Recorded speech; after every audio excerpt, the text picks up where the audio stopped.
Ça y est, la saison 2024 de Formule 1 a été lancée samedi dernier avec le Grand Prix de Bahreïn. On va revenir sur les performances de toutes les équipes, voir un petit peu la hiérarchie au final et où les équipes en sont après le premier Grand Prix. N'oubliez pas de liker, partager, commenter et surtout vous abonner à la chaîne, c'est très important. On est parti. Bon, déjà sur l'ensemble du Grand Prix, faut se le dire, c'était vraiment pénible. Franchement, j'avais vraiment envie de taper ma meilleure sieste.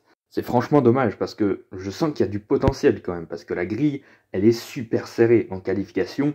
Je crois que la Q1, elle se joue en une seconde entre les 20 voitures. C'est quand même assez exceptionnel. Je crois que c'est arrivé une seule fois que toutes les voitures se soient réunies en moins d'une seconde. Là, il y a juste Gasly qui a un tout petit peu plus d'une seconde. Mais enfin bref, la grille est super serrée.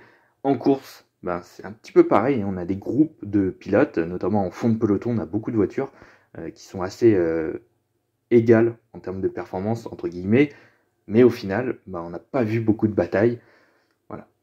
Quand il y a eu des dépassements, c'était au DRS dans la première ligne droite ou dans la deuxième ensuite après les premiers virages. Et puis voilà, ça s'est arrêté là. Les seules vraies batailles que je noterai, c'est entre les Ferrari. Et c'est tout, malheureusement. Bon, du coup, c'est un petit peu déprimant, je vous avoue. Enfin bon, on va analyser un petit peu les performances équipe par équipe tout de suite. Alors pour commencer, la première force du plateau, c'est toujours Red Bull comme en 2023, mais je sens qu'il y a un écart un peu plus faible entre Red Bull et les autres. En qualification, on l'a senti un petit peu, Verstappen, c'était pas certain qu'il ait la pole position. Je crois qu'il fait quand même un petit écart au final, mais c'était pas gagné d'avance, même si personnellement je voyais déjà Verstappen en pole position, mais il n'y avait pas beaucoup d'écart. Et on l'a vu d'ailleurs avec Sergio Pérez qui se battait avec les Mercedes, les Ferrari, avec Alonso dans le groupe derrière Verstappen. Ça veut dire que la Red Bull a quand même moins d'écart, moins d'avance sur les autres équipes, même si le rythme en qualification reste évidemment très très bon. Et puis la course, rien à dire, Verstappen, il a tracé tout le long. Donc voilà, avec plus de 20 secondes d'avance sur Pérez, 25 je crois sur Sainz. Voilà, clairement en rythme de course, la Red Bull est toujours au-dessus du lot. D'ailleurs Pérez remonte en deuxième position. Il a un tout petit écart, je crois qu'il a 3 ou 4 secondes d'avance seulement sur Sainz. C'est pas énorme finalement par rapport à l'année dernière où il y a vraiment un gros écart au Grand Prix de Bahreïn. Voilà, c'est là où on sent qu'il y a moins d'écart, mais que Red Bull est toujours devant et que au moins sur les premiers Grands Prix, ça va continuer à dominer. Au moins en course, peut-être qu'il y a moyen que Ferrari ou Mercedes, par exemple, voire même McLaren, puissent prendre une pole position à Red Bull. Mais en rythme de course, il y a vraiment de grandes chances que ce soit Red Bull qui s'impose à nouveau, par exemple ce week-end à Jeddah. Maintenant, c'est que la première course de la saison. En plus, Red Bull va amener un concept zéro ponton apparemment pour le Grand Prix du Japon, pour la 4e manche du championnat. Donc à partir de là, on ne peut pas vraiment s'avancer au final. Tout dépendra un petit peu de comment fonctionne ce concept, même si je pense que Red Bull sera toujours devant. Mais voilà, maintenant là, c'est l'analyse des performances pour les 2-3 prochains Grands Prix. Pas plus, je pense pas.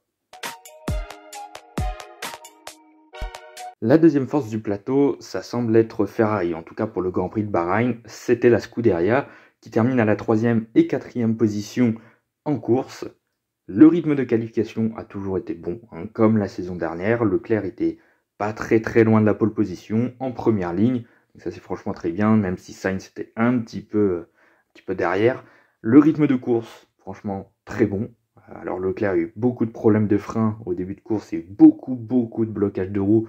Il est descendu assez bas dans le classement, enfin assez bas, 5e position. Mais ensuite, en deuxième partie de course, quand il a géré ses problèmes de frein, alors on a senti qu'il y avait un meilleur rythme de course. Il est remonté sur George Russell pour aller chercher la 4e position. Tandis que Carlos Sainz, lui, il a fait une course exceptionnelle. Franchement, rien à dire, gros rythme. Il finit pas très loin de Sergio Pérez, donc ça c'est très positif. Donc voilà, rien à dire. Le rythme en course des Ferrari était vraiment assez correct, voire même très correct. Et c'est la deuxième force du plateau, un petit peu devant Mercedes. En tout cas pour ce Grand Prix, parce que c'est tellement serré entre Ferrari, Mercedes, McLaren, peut-être Aston Martin, même si je les place un peu derrière, je vais en parler un petit peu tout à l'heure. Ferrari, ça commence bien. C'est déjà ça. Même si à tout moment, ça peut passer derrière Mercedes, derrière McLaren. Voilà, le paquet est tellement serré qu'au final, peut-être qu'à Jeddah, Ferrari sera la 4e force du plateau. On n'en sait rien, c'est très serré. Au niveau de la 3e force du plateau, en tout cas pour ce Grand Prix de Bahreïn, je placerai Mercedes. Alors déjà en qualification, ça a été positif. Honnêtement, il y avait un bon rythme, ce qui n'était pas forcément le cas ces 2 dernières saisons, où la Mercedes a peiné en qualification, c'était un peu compliqué. Là, George Russell, il fait un très beau tour, il se place en 3e position, même si Hamilton, lui, c'est un petit peu raté, où il finit 9e seulement, mais d'après ses dires, il avait une voiture configurée pour la course, même si au final, le lendemain, on n'a pas forcément vu Lewis Hamilton qui termine 7e, c'est assez loin, même si tout n'est pas à jeter, son rythme de course était quand même très correct. D'ailleurs, il ressort de ce Grand Prix de Bahreïn assez content, en tout cas positif, malgré une 9e place en qualif et une 7e en course, et mené quand même pas mal par George Russell. George Russell, lui, qui se qualifiait 3e. Le rythme de course a été correct aussi pour lui, où il termine 5e à la bataille avec les Ferrari, donc ça c'est très positif. Il faut dire aussi que Mercedes a été handicapé par un problème de refroidissement moteur, donc ça ne les a pas aidés. Je crois que c'est en 2e partie de course où ils ont dû lever un petit peu le pied parce que ça chauffait vraiment trop. Donc un petit peu compliqué la gestion du moteur. D'ailleurs, il n'y a pas que Mercedes qui a été impacté par ça, il y a aussi Williams, on en parlait tout à l'heure. Donc ouais, pour une première, c'est plutôt correct pour Mercedes. Comme je le dis depuis tout à l'heure, ça peut changer à tout moment. Peut-être qu'à Jeddah, ce sera la 2e force, peut-être que ce sera la 5e, peut-être la 4e. C'est tellement serré qu'en fait, on ne sait pas. Pour le moment, j'analyse les performances de Bahreïn, et pour le moment, c'est la 3e force de pas grand-chose, puisque c'est très serré. Mais je pense que voilà, ça se situe entre Ferrari et McLaren. Justement, venons-en à McLaren, ça n'a pas été le week-end le plus brillant de l'équipe britannique, mais bon, quand on voit les résultats qu'ils ont fait à Bahreïn ces dernières années, c'est vraiment pas un circuit qui convient à cette voiture. Marquer 12 points dans le week-end, c'est franchement pas si mal que ça. Et je trouve ça même très positif. Je trouve ça aussi positif parce que du coup, s'ils arrivent à peu près performer à Bahreïn, ils sont pas si loin des Mercedes et même des Ferrari au final, même sur un circuit qui ne convient pas forcément à la McLaren, j'ai envie de dire que sur les autres pistes qui vont mieux convenir à la McLaren, il y a moyen de devancer Mercedes et Ferrari, d'être la 2e force du plateau de temps en temps. Après, c'est tellement serré que ça va dépendre des tracés. Peut-être qu'à Jeddah, ce sera la 3e force. Peut-être que ça restera la 4e, peut-être la 2e, on n'en sait rien. Je le répète encore une fois. Mais je trouve ça très positif sur un circuit qui ne convient pas à la McLaren. Ils sont présents, ils sont là, un peu derrière, ok. Mais au final, c'est plus positif quand même pour l'avenir. Je pense que McLaren, ça va se battre pour des podiums cette saison. En tout cas, pour les premiers Grands Prix, il y a moyen de faire de bien belles choses. Après, je m'avance comme ça, mais peut-être qu'au final, la performance de Bahreïn va refléter un petit peu les performances de cette saison. Je pense pas que ça sera comme ça. Le rythme de course de la McLaren a été quand même correct déjà à Bahreïn. Donc je pense que ce sera à peu près la même chose, voire même meilleur encore sur d'autres tracés. On verra de toute façon dès ce week-end à Jeddah si McLaren sera un peu plus haut. La saison dernière, McLaren s'était mieux sorti qu'à Bahreïn. Je crois que Piastri faisait même une Q3 dès le 2e Grand Prix de la saison, avec une McLaren qui était vraiment pas terrible du tout. Donc attendons Jeddah quand même, mais je trouve ça quand même plutôt positif pour McLaren. C'est de bon augure en tout cas, je pense.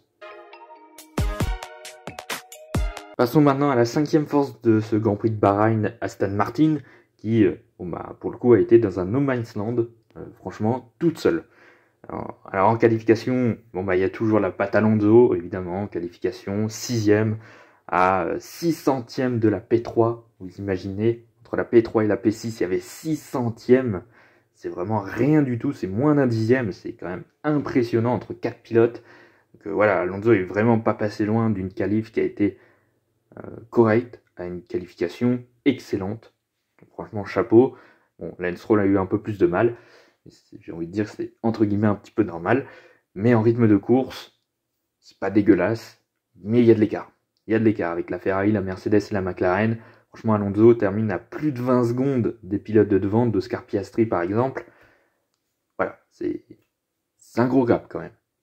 Voilà, ils sont un petit peu esselés en 5e place. On les a pas forcément vus à la bataille avec les autres. On les a même vus un petit peu plus à la bataille avec ceux de derrière, même s'il y avait aussi un gap au final. Hein. Voilà, Aston Martin, il y a un gap avec les équipes de devant, il y a un gap avec les équipes de derrière, ils sont tout seuls. Ben voilà, d'ailleurs, il marque 3 points, la P9, la P10, derrière les 8 voitures des 4 premières équipes et devant toutes les autres voitures de deuxième moitié de peloton. Voilà, c'est un petit peu la place que occupe Aston Martin. À voir maintenant s'ils pourront être un peu plus performants pour le Grand Prix de Jeddah. J'ai envie de dire qu'il y a un écart quand même et que ça va pas forcément se combler comme ça d'un coup. Je pense qu'Aston Martin, ça va plus être la 5e force. Autant pour Ferrari, McLaren, Mercedes, je peux dire que ça peut changer de position à chaque fois, à chaque Grand Prix. Il y a moyen que Mercedes soit la 2e force, McLaren 3e, Ferrari 4e, enfin bref. Autant Aston Martin, je me dis, au pire, peut-être ils seront la 3 à 4e force de temps en temps. Peut-être la 2e sur un bon Grand Prix. Et je pense que sur bonne partie de la saison, ça va être la 5e force, un petit peu toute seule. À voir s'ils vont pouvoir réduire l'écart avec les autres. Mais c'est sûr que le début de saison est beaucoup moins brillant que la saison dernière. Un petit peu décevant, c'est pas la cata non plus, mais voilà, on attendait peut-être un petit peu plus. Le rythme de course est correct, mais en dessous des autres équipes, en dessous des 4 top teams. Bon, un petit peu dommage. Reste un petit peu sur ma faim, quoi. Après les 5 premières équipes, il y a quand même un gap.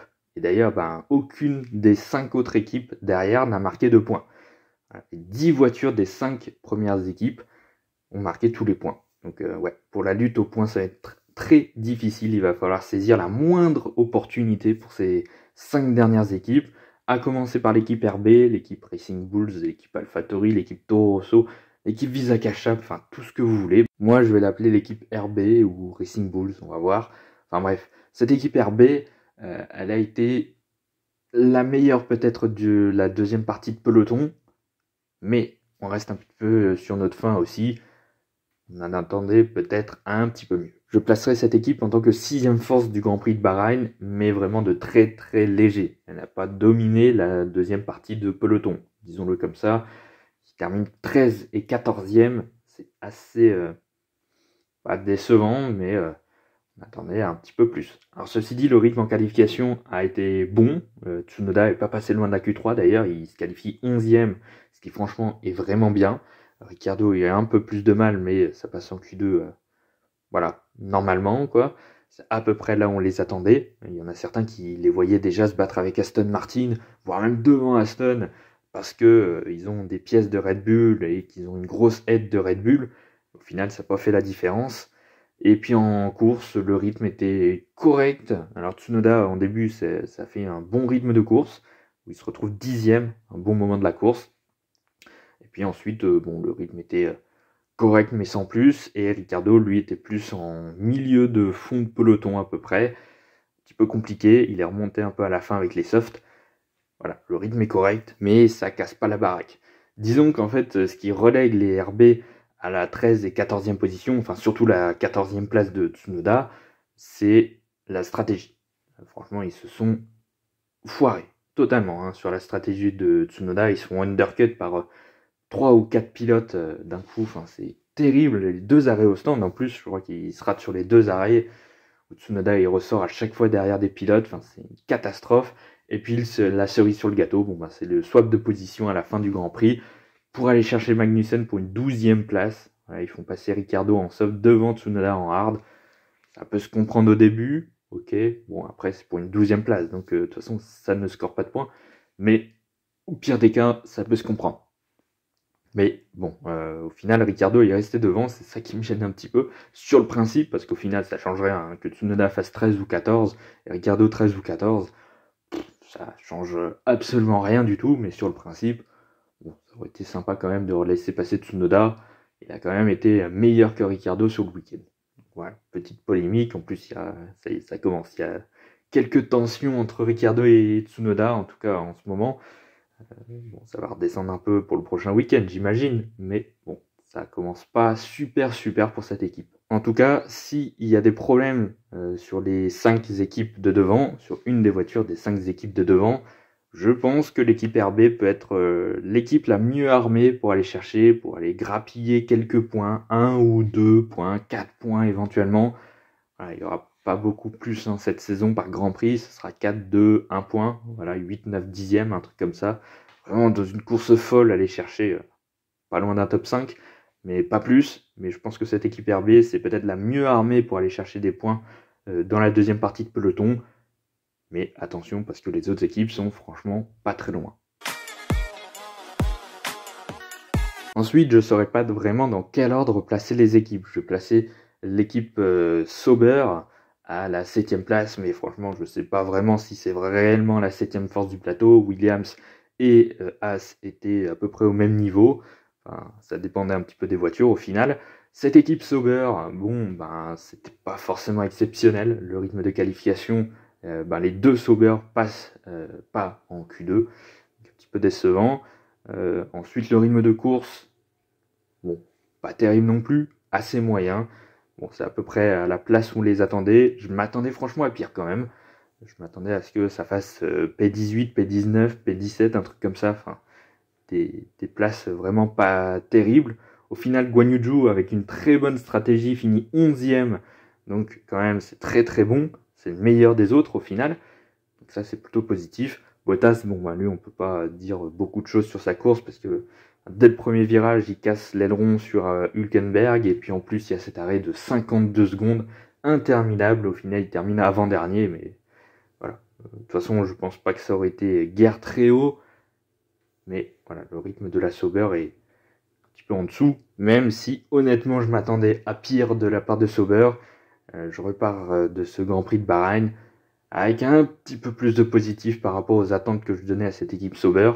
Mais franchement, pour aller chercher des points, bonne chance. Même si au final, s'il y avait une voiture qui cassait, c'était Zhou qui marquait des points. Donc au final, ils n'étaient pas si loin que ça. Donc voilà, il y a toujours moyen de marquer des points avec une grosse course vraiment. Mais franchement, ce ne sera pas tous les week-ends comme ça. Il faudra s'attendre à voir la Sauber un petit peu derrière. À se battre avec les Haas, les Williams et les Alpines dans les dernières positions. Bon, ensuite, Williams. Alors, je dis pas que c'est la 8e force du plateau. Je les place derrière Sauber, mais au final, c'est le même groupe, honnêtement. Je les place tous au même niveau. Williams, Sauber et Haas, je les place à peu près au même niveau. Bon, Williams, ça a été un peu compliqué. On va pas forcément analyser totalement la performance réelle de cette équipe Williams pour ce Grand Prix de Bahreïn, parce qu'il y a eu beaucoup de problèmes quand même. Problème au niveau du refroidissement du moteur, ce qui les a beaucoup pénalisés durant le Grand Prix. Ils n'ont pas pu pousser à fond, je pense. En plus de ça, il y a eu des problèmes au niveau du volant. D'ailleurs, Sargent qui tire tout droit parce que son volant, il a eu un problème, je crois, ou je sais pas. En tout cas, il y a eu un problème au niveau du volant pour Sargent. Il y a eu un problème aussi, je crois, pour Albon, qui ne pouvait pas tout paramétrer sur son volant. Ça a été un peu compliqué.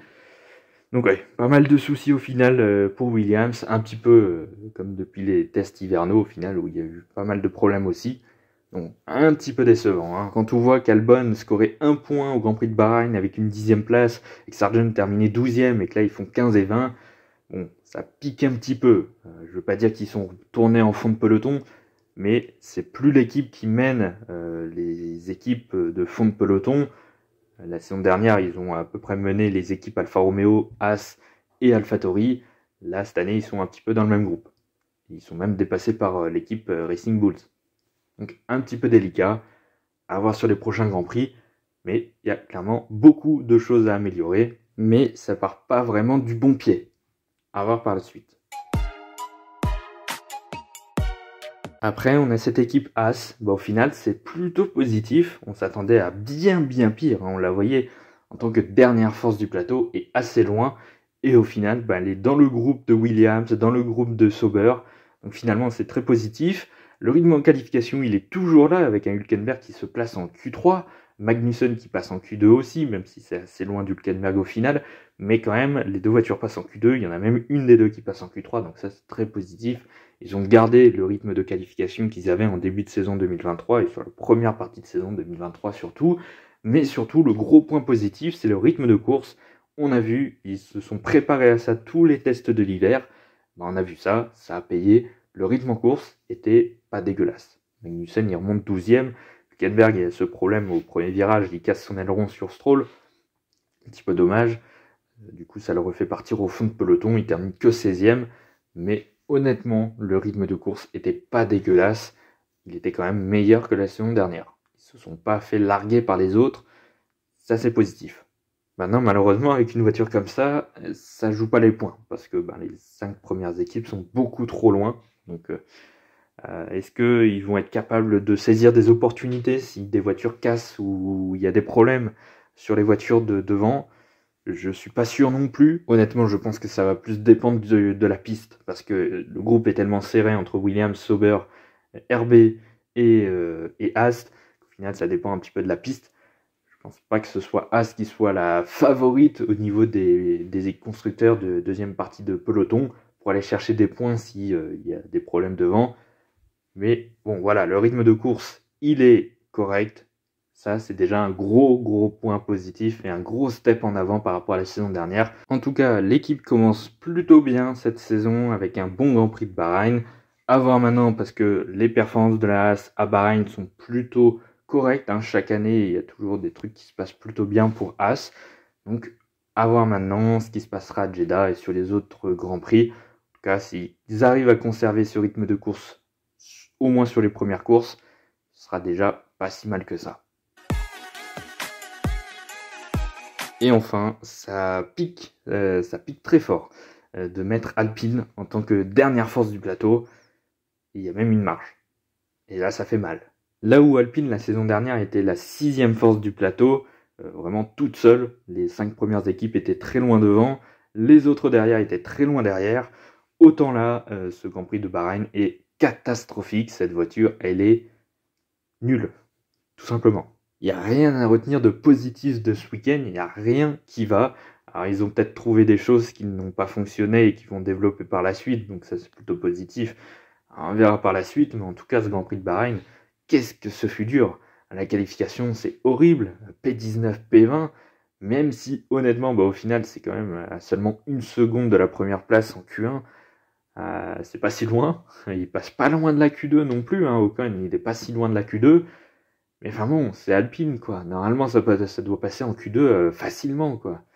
Ouais, c'était vraiment très difficile, le rythme en qualification, et puis le rythme en course qui devait être meilleur apparemment selon les dires d'Esteban Ocon le vendredi. Bon au final c'était nul. Il n'y a rien à retenir non plus du rythme de course, P17, P18, les seuls pilotes qui sont derrière eux, c'est Bottas qui a un arrêt de 50 secondes et qui fait toute la course avec un aileron cassé, et puis Logan Sargent qui s'est arrêté je ne sais pas combien de temps sur la piste, après son problème dans l'un des virages. Bref, c'est vraiment très difficile. Ocon il termine à 10 secondes d'Hülkenberg qui lui aussi a cassé son aileron, donc il a changé son aileron, donc il a perdu un peu plus de temps en plus. Waouh, c'est la panique là, c'est panique à bord. En plus, on a appris juste après le Grand Prix que le directeur technique et le directeur de la soufflerie, je crois, ont démissionné. Alors, je crois que ça s'est passé durant l'hiver, je crois. Ils vont partir un petit peu plus tard. Enfin bref, c'est vraiment une galère totale. Enfin, il n'y a rien de positif. Vraiment, c'est horrible. Au moins, on va se dire que ce qui est positif, c'est qu'ils ne pourront pas partir de plus bas. Ils sont déjà au fond du peloton, donc bon, malheureusement, les rumeurs qui ont été faites après les essais hivernaux, comme quoi Alpine était la dernière force du plateau, étaient vraies. C'était des rumeurs auxquelles je voulais pas du tout croire, que je me disais qu'ils abusaient un petit peu quand même. Je savais que ça allait pas être terrible, mais je pensais pas autant. Bon, c'est un peu crève-cœur, mais oui, clairement, Alpine est la dernière force du plateau en ce début de saison. Après, autre espoir, faut se dire que l'année dernière, à Bahreïn 2023, McLaren était à peu près à la même position, voire même un petit peu plus haut déjà, et qu'au final, on sait ce qui s'est passé en cours de saison, c'est devenu la deuxième force du plateau. Voilà. Même si, honnêtement, je pense pas que Alpine va développer pareil que McLaren. Honnêtement, je pense que malheureusement, il y aura un petit peu plus de soucis à développer. Je pense que ça va remonter dans la saison, il n'y aura pas de soucis. Enfin, j'espère en tout cas, parce que sinon, là, c'est une catastrophe. S'il reste dernière force toute la saison, autant revendre l'équipe. Là, clairement, il n'y a plus rien à faire. Donc, ouais, j'espère que ça va remonter assez vite, parce que là, c'est catastrophique. Il faudra s'attendre encore à ce que les Alpines souffrent pas mal à Jeddah. Je pense que, voilà, avec une semaine d'intervalle seulement, il n'y aura pas grand-chose à faire entre les deux Grands Prix. Il va falloir encore souffrir un peu ce week-end. Difficile. Voilà, c'est la fin de cette vidéo. Merci d'avoir écouté jusque-là. N'oubliez pas de liker, partager, commenter et surtout vous abonner à la chaîne, c'est très important. Nous, on se retrouve vendredi, je crois. Pour la prochaine vidéo, on va parler un petit peu Moto 2. Ouais, j'en ai jamais parlé sur la chaîne, donc voilà, on retourne du côté de la moto, puisque la MotoGP reprend aussi ses droits ce week-end. À bientôt.